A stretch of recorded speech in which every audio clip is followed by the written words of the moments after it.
ഏകദേശം 6 വർഷങ്ങൾക്ക് ശേഷമാണ് ഒരു മോഹൻലാൽ ചിത്രത്തിനെ കൈയടിച്ച് ആർത്തുല്ലസിച്ച് തിയേറ്ററിൽ നിന്ന് ഇറങ്ങിപ്പോരാൻ സാധിച്ചത്.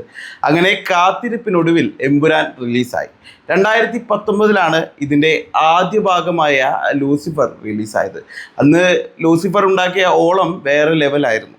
മുണ്ടുമടക്കി കുത്തി വാടാ എന്ന് പറയുന്ന, എൻ്റെ പിള്ളേരെ തൊടുന്നോടാ എന്ന് പറഞ്ഞ് കാലുമടക്കി തൊഴിക്കുന്ന, പെങ്ങളോട് എല്ലാ വിഷമവും എന്നോട് പറഞ്ഞില്ലേ ഇനി പൊയ്ക്കോളൂ എന്ന് പറയുന്ന, കൂടെ നിന്നൊറ്റിയവനെ കൊന്നു തള്ളുന്ന സ്റ്റീഫൻ നെടുമ്പള്ളിയെ അന്ന് എല്ലാവരും നല്ല രീതിയിൽ ആഘോഷിച്ചു.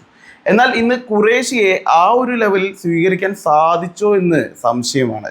എന്നാലും ഈ സിനിമയുടെ മേക്കിംഗ് കൊണ്ടും ലാലേട്ടൻ്റെ വേറെ ലെവൽ സ്ക്രീൻ പ്രസൻസ് കൊണ്ടും പടം ഞെട്ടിക്കുമെന്ന് ഉറപ്പാണ്. തിയേറ്ററിൽ സിനിമ കാണുമ്പോൾ ഇത് മലയാള സിനിമ തന്നെയാണോ എന്ന് തോന്നിപ്പോകും. സിനിമയുടെ ആദ്യ അരമണിക്കൂറൊക്കെ കാണുമ്പോൾ പാൻ ഇന്ത്യൻ സിനിമകൾ എന്ന് പറഞ്ഞിറങ്ങുന്ന പല സിനിമകളെയും എടുത്ത് കിണറ്റിലിടാൻ തോന്നും. അത്രയും ഗംഭീരമായാണ് ഈ ഒരു സിനിമ എടുത്തു വച്ചിരിക്കുന്നത്. അതുപോലെ ലാലേട്ടൻ്റെ ഇൻട്രോയിൽ കഴിഞ്ഞുള്ള ഫൈറ്റ് സീൻ, മഞ്ജു വാര്യർ, ടൊവിനോ, അതുപോലെ നമ്മുടെ സംവിധായകനായ പൃഥ്വിരാജിൻ്റെ ഇൻട്രോ, ക്ലൈമാക്സ് എല്ലാം കൊണ്ടും സിനിമ മികച്ചൊരു അനുഭവമായിരിക്കും. പടത്തിന് കിട്ടിയ ഹൈപ്പും പ്രീസെയിൽ കളക്ഷനും ഒക്കെ കണ്ടപ്പോൾ ഒരുപക്ഷെ ഇതൊക്കെ പ്രൊമോഷൻ്റെ ഭാഗമായുള്ള തള്ളുകളാണ് എന്നാണ് കരുതിയിരുന്നത്. പക്ഷേ സിനിമ കയറി അങ്ങ് കൊളുത്തി. 5 ദിവസത്തേക്ക് കേരളത്തിലെ 99% തിയേറ്ററുകളും ഫുള്ളാണ്. പ്രീസെയിലായി തന്നെ ഏകദേശം 80 കോടിയോളം രൂപ സിനിമ കളക്ട് ചെയ്തു എന്നാണ് വാർത്തകൾ വരുന്നത്. എന്നാൽ സിനിമ മനഃപൂർവ്വം ഡീഗ്രേഡ് ചെയ്യുന്ന ചില ആളുകളുണ്ട്. അതിൽ ആദ്യത്തേത് മതപരമായ കാരണങ്ങളാൽ സിനിമ കാണാൻ സാധിക്കാതെ വീട്ടിലിരിക്കുന്ന ആളുകൾ.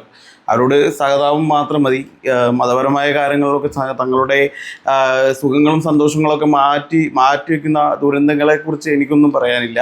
അതുപോലെ സിനിമയിലെ രാഷ്ട്രീയ നിലപാടുകളെ അല്ലെങ്കിൽ സത്യങ്ങളെ അംഗീകരിക്കാൻ പറ്റാത്ത ആളുകൾ. അവസാനമായി ഒരു വലിയ നടൻ്റെ ഫാൻസ്. ഇവരൊക്കെ മനസ്സിലാക്കേണ്ട കാര്യമുണ്ട്. ഇത് ആള് വേറെയാണ്. ഒരു പ്രമുഖ പാർട്ടിയുടെ ഹർത്താൽ വരെ ബഹിഷ്കരിച്ച് ആദ്യദിന കളക്ഷൻ റെക്കോർഡ് തിരുത്തിയ ആളാണ്.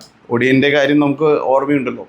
അതായത് സിനിമയുടെ വിജയമോ പരാജയമോ അതിനെക്കുറിച്ചല്ല ഞാൻ പറയുന്നത്. പക്ഷേ ആ സിനിമ അന്നൊരു പ്രമുഖ പാർട്ടിയുടെ ഹർത്താലിനെ വരെ വിലവെക്കാതെ അത്രയും നല്ല രീതിയിൽ ഇടിച്ചു കയറിയ, അല്ലെങ്കിൽ അത്രയും തിരക്കുണ്ടായിരുന്ന ഒരു സിനിമയായിരുന്നു. ആദ്യദിന കളക്ഷൻ റെക്കോർഡൊക്കെ ഇട്ടിരുന്ന സിനിമയായിരുന്നു.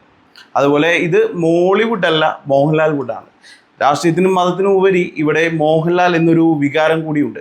അതുപോലെ സിനിമയുടെ വ്യാജ പ്രിൻ്റ് ഇറങ്ങി എന്ന തരത്തിലുള്ള വാർത്തകളും വരുന്നുണ്ട്. ഈ വ്യാജ പ്രിൻ്റൊക്കെ കണ്ടിരിക്കുന്നവന്മാരോട് പ്രത്യേകിച്ചൊന്നും പറയേണ്ട കാര്യമില്ല.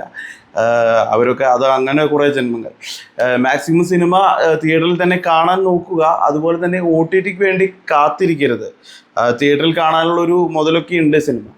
കുറ്റങ്ങൾ കണ്ടുപിടിക്കാനാണെങ്കിൽ ഉണ്ടാകും. പക്ഷെ കൈയടിച്ച് ആഘോഷിച്ച് തിയേറ്ററിൽ നിന്ന് ഇറങ്ങി വരാൻ പറ്റുന്ന ഒരു ഗംഭീര ലാലേട്ടൻ സിനിമയാണ് ഇതെന്ന് എനിക്ക് ഉറപ്പ് തരാൻ സാധിക്കും.